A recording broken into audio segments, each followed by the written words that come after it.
sou Expedito de Monte Branco, né? É o meu nome artístico.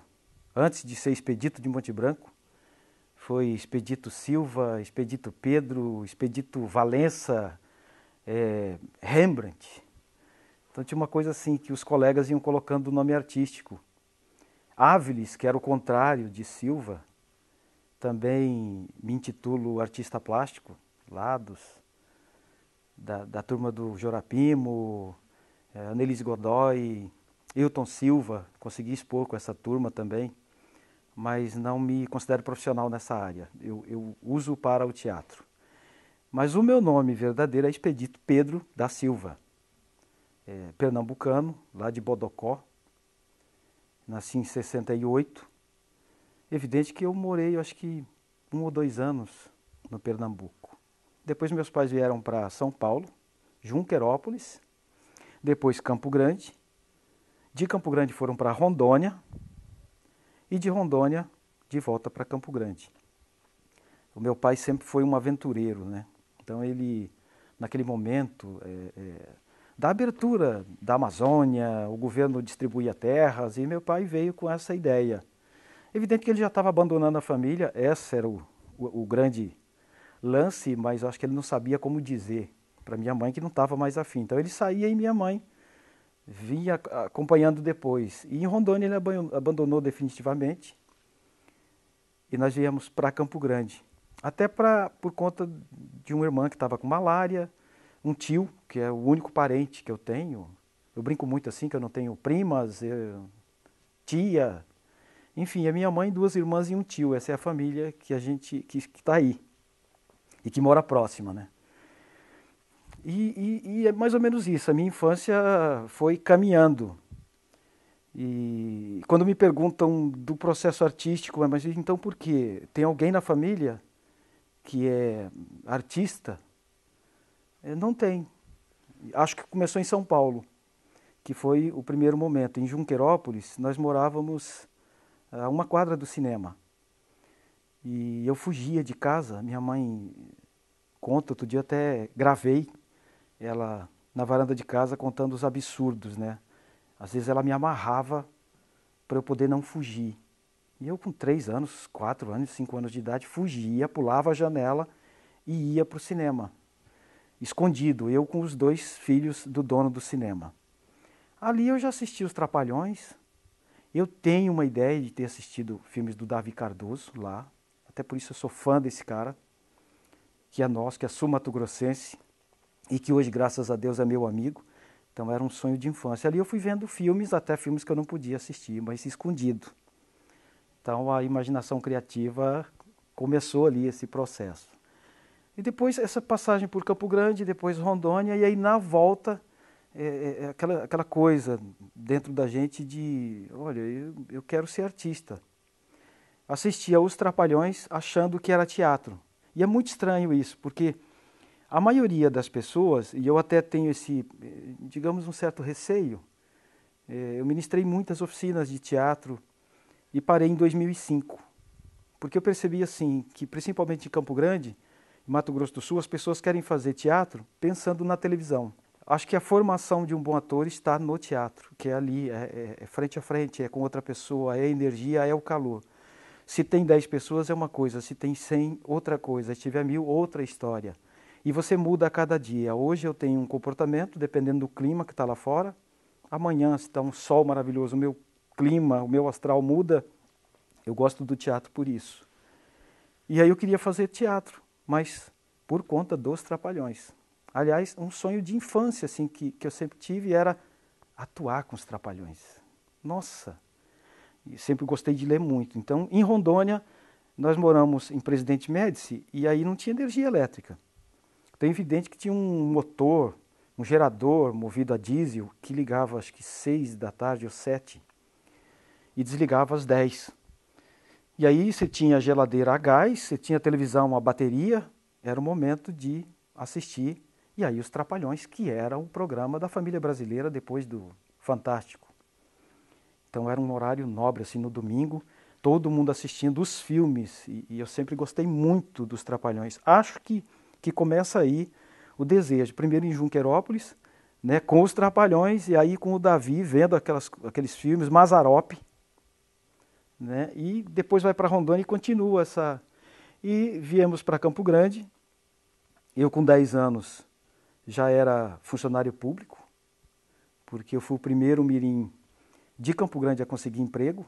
Entrei, na época a Polícia Militar cuidava da mirim, era, se não me engano, o comandante Miltinho, depois veio o comandante Auro, que eu nunca mais encontrei, e nessa gestão, eu acho que do Lúdio Coelho, a mirim virou uma corporação para empregar. Daí já aceitaram as meninas, porque a mirim não tinha meninas, era homem só, era mais disciplinado, assim, rigoroso, não disciplinado. Era rigoroso demais, então o pessoal levava para o meio do mato para fazer treinamento.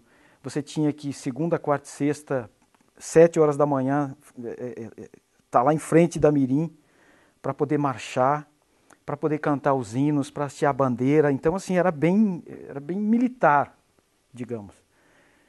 E já com 10 anos eu queria também continuar nessa coisa. Mas aí, para o teatro, era muito difícil em Campo Grande. Eram poucos grupos de teatro e, digamos, diretores renomados já. E essas pessoas não davam abertura para ninguém. Não tinha, sem chance. E eu tenho colegas hoje, assim, amigos, daquela que eu implorei. Eu falei, escuta, eu quero carregar caixote, eu só quero ver como é que é. Eu quero aprender a fazer teatro. Mas ninguém acreditava, as pessoas falavam, não, esse aí não está com nada. Não sei, é meio difícil acreditar. Que é uma coisa cultural de Mato Grosso do Sul. Eu vejo que as pessoas não acreditam na ideia. Elas conseguem acreditar quando a coisa está pronta. Ah, então é isso? Nossa, que legal. Mas na ideia, no projeto, é muito difícil as pessoas. Acho que também por isso a falta dos empresários investirem nesse setor cultural, porque a gente tem muitas ideias e eles não conseguem visualizar essas ideias. E aí veio o caminho das artes plásticas, que era o Pedro Áviles, Pedro Rembrandt, e foram me dando o nome artístico. E eu tive sorte também, porque eu morei ao lado da casa do Darwin Longo de Oliveira, que é um grande artista plástico.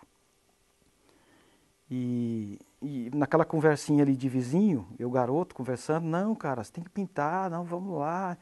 E aí ele me arrumou tinta na época, vou pintar, eu gosto de óleo. E foi dando super certo, cheguei a vender alguns quadros. E na época juntou uma turma para fundar a Associação dos Artistas Plásticos, que aí até colocaram assim, a Associação dos Artistas Plásticos Profissionais de Mato Grosso do Sul. Depois tiraram esse termo profissional, porque acharam estranho. E aí, em 1982, no Dersul, eu conheci um cara fabuloso, que é o Aderoaldo Júnior, chamado Aderoaldo de Assis Silva Júnior, das Praias. E o cara pintava muito bem e escrevia muito bem. Daí um belo dia eu falei, das Praias, cara, eu preciso escrever um poema para uma menina. Me ajuda aí, cara. Eu quero muito escrever, mas eu não consigo. E eu não esqueço, ele falou assim, cara, não tem como te ensinar. Coloca no papel o que você está sentindo. Eu falei, não, mas eu quero fazer uma poesia para ela. Mulher gosta de poesia, né? Eu não sei se gostam, mas na época as mulheres gostavam, era interessante. E ele falou, coloca no papel. E daí comecei, escrevendo, claro, me inspirando nele. E aí o primeiro livro que eu ganhei na vida foi de uma professora de língua portuguesa. Acho que quinta série, professora Derli, que era o Pequeno Pushkin. Era não, está na minha estante até hoje, o Pequeno Pushkin, que é muito parecido com o Pequeno Príncipe. É um menino que cuida de uma rosa que chama Ana Maria e fica na janela. Ali também vem o desejo da literatura e de levar isso para o palco.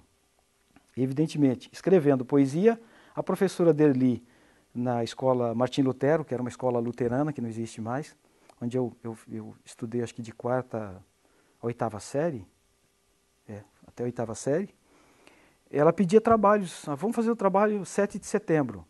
Cara, eu já falei, vou fazer um teatro. Essa era a palavra, né? O primeiro deu certo, depois ela falou, faz um teatrinho. E esse teatrinho saiu daquela escola, foi para uma outra escola, lá do bairro, onde eu moro até hoje, para o Barbosa Rodrigues, apresentou, as pessoas gostavam e começou a pipocar em escolas. mas sem técnica nenhuma, sem saber o que estava fazendo.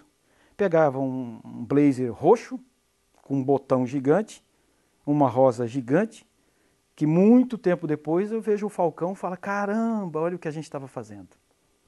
Né? Existem muitos por aí, muitos falcões, sem saber que era um falcão, que aquilo poderia, porque era engraçado, era o feio, que é o grande lance que eu acho bacana do teatro. É o feio, explorar o feio. Em todos os caminhos que eu me enveredei, e não é por exibicionismo, mas por uma necessidade, foi para colocar no palco. Foi para colocar a favor da atuação. Tudo me interessa a atuação. Eu gosto de, por exemplo, adoro dirigir espetáculo, mas eu gosto do ator. Eu gosto de ser ator e gosto de ver o ator. Às vezes eu assisto um espetáculo, eu fico 1 hora e aí eu fico vendo um ator.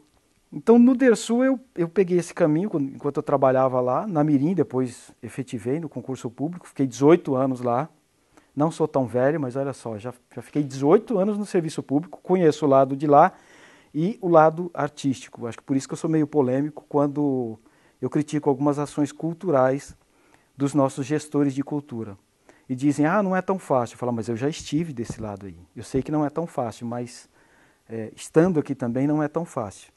Então lá com o Aderoaldo a literatura veio. O segundo livro que eu tive sorte de ler já foi Manuel de Barros. Então eu sou apaixonado. Eu já amei e odiei Manuel de Barros. Então eu falo, eu sou apaixonado por esse cara, pelo trabalho dele, justamente porque eu consegui ter os dois caminhos. Eu não acredito só na paixão, só no romantismo, não. Tem que ter umas crises, uns acessos. Tem que ter o distanciamento para que haja saudade. E eu tive sorte de, no teatro, já interpretar Manuel de Barros, com uma direção que veio de fora, de São Paulo, do Riso, que era Desculpe a Delicadeza, um trabalho muito bonito, que até a TV Pantanal gravou, tem essa matéria, virou um programa que foi ao ar, falando um pouco do Manuel e do espetáculo. E nunca mais abandonei. E recentemente, eu estou com um espetáculo ali que a gente está em fase de pré-estreia, e eu pedi um poema para o Manuel. Eu falei, puxa, eu quero usar esse poema. E falei com o neto dele, no Rio, e, não, o Manuel quer saber por que você quer usar esse poema. Porque ninguém conhece esse poema. Um é o poema do Menino Inglês, de 1940, e o outro é A Boca, que é um poema sensual. E o Manuel devolveu, me entregou um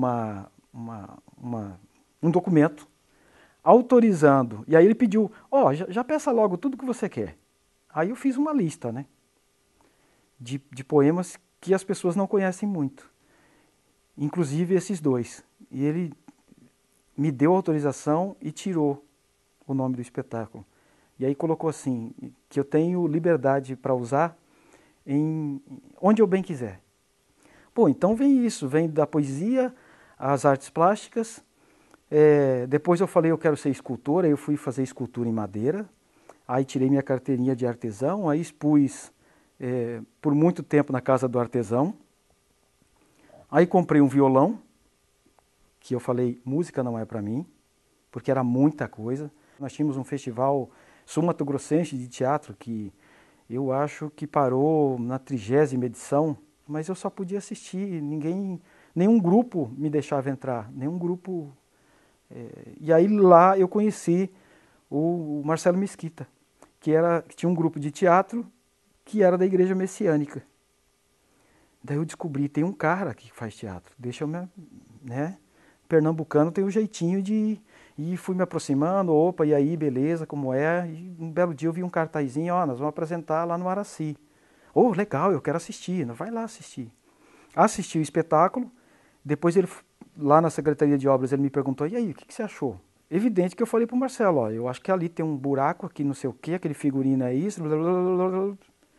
Daí na semana seguinte ele falou, cara, o Pedrão tá indo embora pro Rio, você não quer fazer a nossa sonoplastia, que era fita cassete, né? Aquele monte de fita. Vamos lá. Daí, olha só, eu já estava dentro do teatro, operando sonoplastia. Eu acho que eu operei umas 3, 4 daquele espetáculo. Daí, eu falei, mas tem uma brecha ali, porque quando vocês saem para trocar o figurino, tem um buraco. O Marcos falou, eu vou criar um personagem para você. e criou. Então eu entrava, aí eu mandei confeccionar, eu acho que 8 ou 9 calças coloridas, assim, na linha do Falcão, que eu também não conhecia Falcão ainda, e uns terno verde com bolinha preta, amarelo, laranjado. Eu tenho isso guardado até hoje.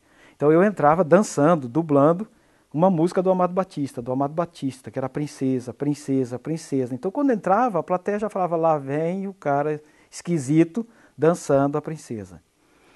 Na apresentação terceira ou quarta depois, eu já imitei Freddie Mercury. Na outra eu já estava de Raul Seixas e foi pronto. Aí não parei de fazer teatro. O Marcos um belo dia falou, Expedito, eu vou para o Rio. E eu tenho um grupo de teatro, e você não quer ficar com ele? Eu falei, quantas pessoas tem no grupo? 13. Caramba, tá bom. Fiquei com o grupo. A Sônia Bernardes veio do Rio para cá e eu fiz a primeira oficina de corpo. Chamava-se oficina de corpo, que era expressão corporal. Pronto, aí eu já tinha feito uma oficina.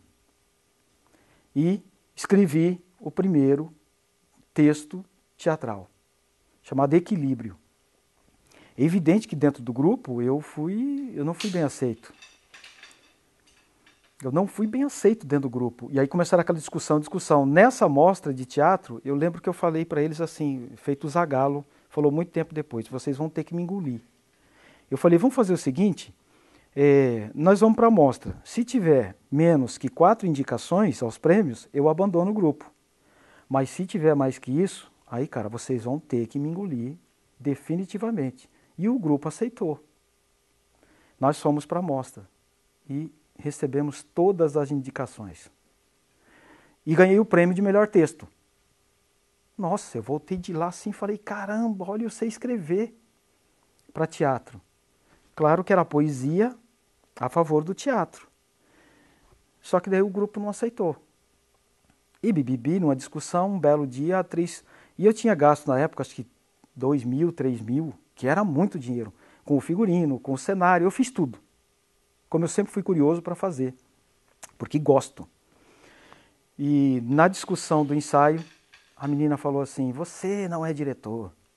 Diretor é o Ari Para-Raio, que eu fiz uma oficina com ele lá em Corumbá. Bom, o Expedito, com a cabeça desse tamanho, levantou, abriu a porta, lá da sala Conceição Ferreira, lá no Centro Cultural. Abriu a porta e falou, então faz o seguinte, vai para Corumbá e entra bem no lugar lá. E quem tiver descontente, que faça isso também. Sabe quem ficou? Uma coreógrafa. Ficou o Expedito, uma coreógrafa, e eu devendo os R$4.000. Foi a primeira vez que eu tive meu nome no Serasa, no SPC, que foi por conta do teatro. No Brasil eu falei, eu preciso construir um espetáculo para pagar a dívida desse aqui. Escrevi. Almas de Fraque e Black Tie. 2 atores. Nisso, um ator que hoje está aí, que é conceituado, veio, eu quero fazer. Bom, ensaiamos. Faltando um mês, ou um pouco mais para estrear, o ator desapareceu. Daí eu começava a ligar para ele não estava em casa, ele saiu, ele foi ali, ele foi acolá, e eu fui na casa dele e eu não encontrava. Quando faltou assim uns 20 dias, eu falei, meu Deus, que vergonha, vai ser o segundo vexame, né? Eu vou transformar isso num monólogo. Aí transformei no espetáculo Pobre Diabo Louco e Seu Discurso para Moscas. Evidentemente que eu mudei toda a estrutura, porque eu estava tão revoltado, porque era um desejo muito grande de fazer aquilo ali, e as pessoas, para mim, estavam brincando.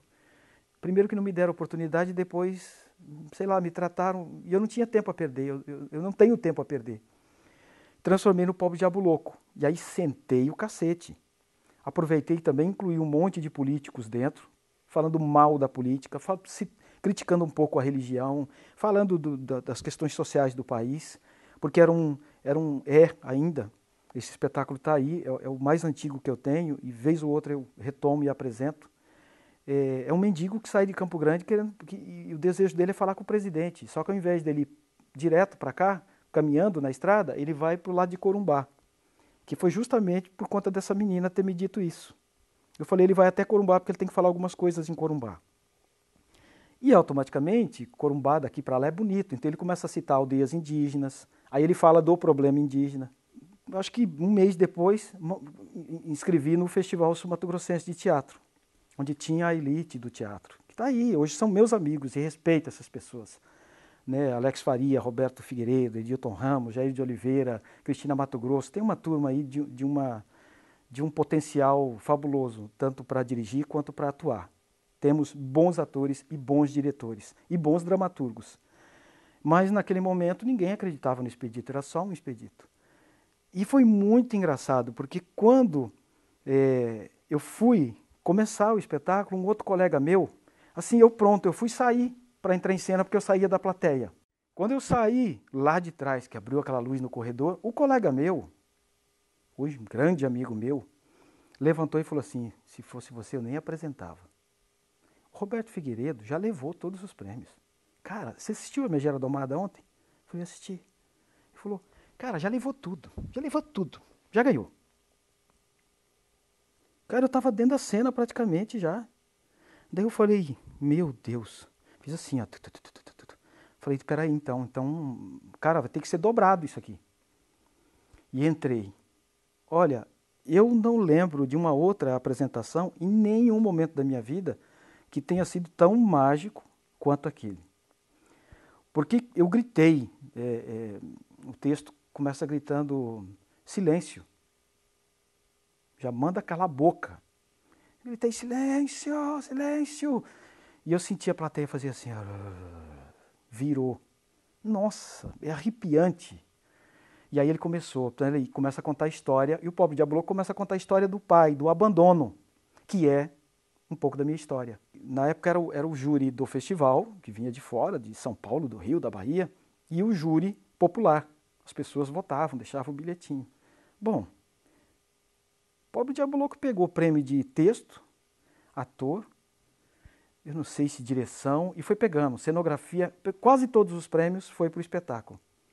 E de melhor espetáculo. E aí quando tiraram para contar os votos do júri popular, ganhou pelo júri popular também. Aí eu consegui pagar o prejuízo do espetáculo anterior, tirar o nome do SPC, do Serasa. Quando eu venci o festival, os diretores falaram, Expedito, que legal, então vamos ali, vamos discutir, precisamos mudar essas leis, vamos criar lei de incentivo, todo mundo unido. E entrei na Fundação de Cultura, na Secretaria de Cultura, fiquei algum tempo, depois fui para o teatro. Nos últimos 2 anos, eu falei, eu quero ir para o teatro. Fui trabalhar com iluminação. Hoje, a iluminação me dá 80% da renda que eu tenho. Vivo muito bem, graças a Deus. Faço projetos de iluminação para os maiores grupos e companhias do Estado. Em 2011 eu estava aqui, o colega meu falou, o Paulo José vai dirigir um espetáculo chamado Murro em Ponta de Faca, do Boal. Você não quer fazer o teste? Eu falei, cara, quando vai ser? Depois de amanhã. Tá bom. Saí correndo aqui, rodei Campo Grande. Todas as livrarias que eu pude. Depois liguei procurando o texto. Não tinha em Campo Grande. Comprei uma passagem aqui, desci no Rio. Cheguei lá à noitezinha, fui no sebo, comprei o livro. Fiquei com sede até 5 da manhã lendo, porque eu não conhecia o Murro em Ponta de Faca. Fomos para a casa do Paulo José. Fiz o teste. Voltei para Campo Grande. E aquele silêncio, né? Porque era uma produção de Curitiba. Um tempo depois, a menina me ligou e falou, escuta, e aí, você não vem? O Paulo está perguntando de você, o pernambucano lá do Mato Grosso. Falei, como ninguém falou nada, cara, corre para cá. E eu fiquei na casa do Zé Alex 3 meses, ensaiei, fiz o espetáculo, temporada de 1 mês lá no Rio de Janeiro, no Teatro do Sesc Ipanema, Sesc Copacabana. Depois foi para Curitiba, fez mais temporada em Curitiba, terminou, voltei para Campo Grande. Olha o grande lance do teatro. De você conhecer o mundo, de você sair daqui, ir lá e faz um teste e volta e passa. Falei, caramba, isso tudo é muito mágico. Então hoje eu vivo de todos esses encaminhamentos que o teatro proporciona. Depois é evidente que vem o cinema. Daí faz uma pontinha aqui, vem uma produção lá do Marco Rica. Olha, nós precisamos de atores de Mato Grosso do Sul, porque o filme tem investimento também de dinheiro. Vou lá. Eu quero fazer o teste. Não, Expedito, você não precisa fazer o teste.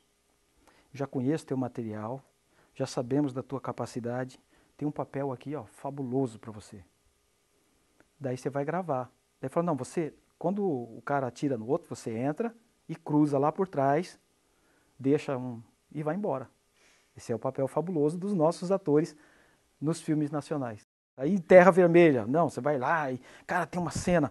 Eu fiquei 12 dias gravando o Terra Vermelha lá. Eu falei, velho, pela primeira vez agora eu arrebentei no filme. Aí quando chegou na edição, apareceu uma cena minha com o Matheus Nastergalli. Mas que, opa, é sinal que as pessoas estão reconhecendo, né? Reconhecem o nosso trabalho. Agora está faltando um espaço maior nesses filmes. E depois vem os filmes com a Render Brasil, aí filmei com o Davi Cardoso lá, em Ponta Porã, Fronteira, que eu admiro muito esse cara, falo de novo, eu tiro o chapéu para ele pela quantidade de filmes, mais de 70 filmes. Hoje, graças a Deus, eu digo, caramba, eu consegui. Quando algumas pessoas perguntam assim, às vezes em entrevista mesmo, o fulano disse que falta reconhecimento. O que falta para você? Eu falo, falta um pouco mais de dinheiro.